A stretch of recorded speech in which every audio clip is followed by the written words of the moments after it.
Hello, everyone. I want to introduce some Chinese language to you if you haven't had any experience with that. And the reason being is because the Chinese government has, and for many years, has been offering free government scholarships. Now, at this time, most of them are closed. However, if I do happen upon some other scholarships to let you know about, well, I'll be posting them in another video. Now, if you are an African American person, you do have a very easy opportunity to learn and practice the Chinese that you learn here by simply going to a Chinese restaurant. You could order some wontons, you could order some fried rice, or you could order just some regular white rice if you want to save money. But it's very important that you practice your Chinese while you're still in America so you'll have a little bit of ease when you get here to China. So without further ado, we're going to start talking about tones. Now, the first tone, bei, it's like you're singing, okay? Bei. All right. The second tone, bei, it's like you're asking a question. Bei. The third tone is like you have something caught in your throat. Bei. Bei. The fourth tone is like you're shouting at someone. Bei.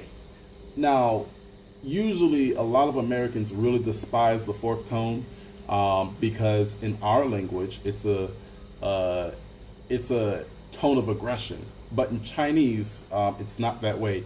Two people could sound like they're shouting at each other, but they're just having a conversation, and it's not a negative conversation. And the fifth tone, a lot of people really ignore this because it doesn't really appear in a character. It doesn't appear in the language by itself. But you're going to have bei. And bei is just, it's neutral. There's no strong inflection on it. And sometimes when I'm speaking Chinese, I get in trouble for speaking in the neutral tone. Of course, while I'm producing these videos, I'll be brushing up on my Chinese so I can teach you properly. Although this is the most basic of the language. If you didn't get that, you could rewind and listen to it as much as you need because we'll be moving on now. So I'm going to teach you 5 basic characters if you plan to be a tourist in China, okay? The first one is ni, right? Ni means you. And you can hear the third tone. You can kind of hear the word getting caught in my throat. Ni. All right? Then you have hao. Hao means good. Now, if you look at this character to the left is a character for a woman. The character to the left is a character for a child. So in the Chinese mindset, because the Chinese language was constructed by men, China is a very patriarchal society.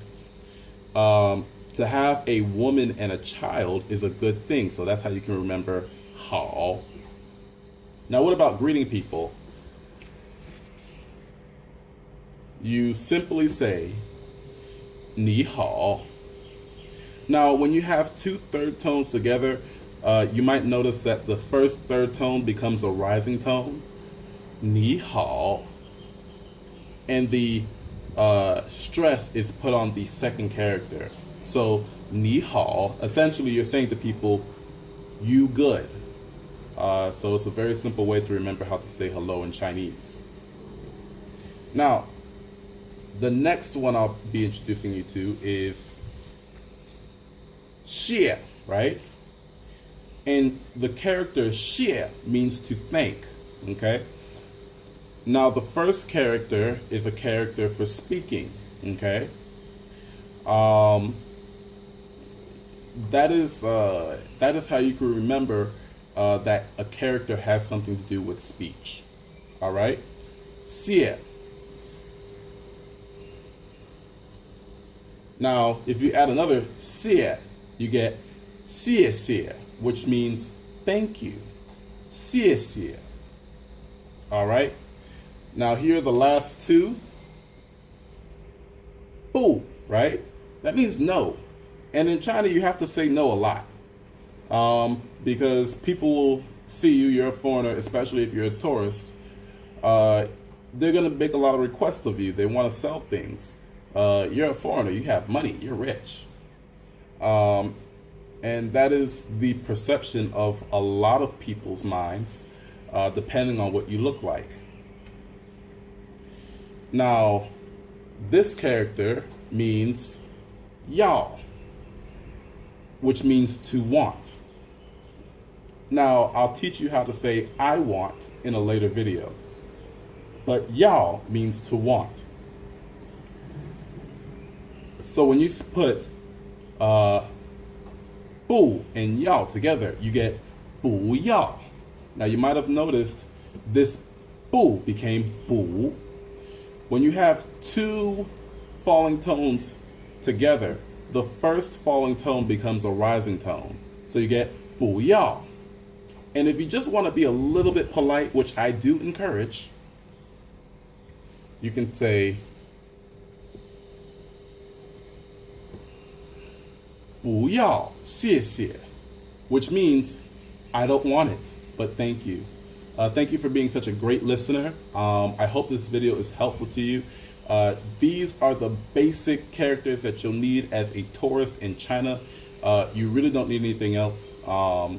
The English capacity in China is rising, but maybe for some aggressive salesman that says taxi, taxi, you can say 不要谢谢 and go about your merry way. They'll probably compliment you about your Chinese proficiency. Anyway, feel free to like, subscribe, comment. Thank you so much. Ciao for now.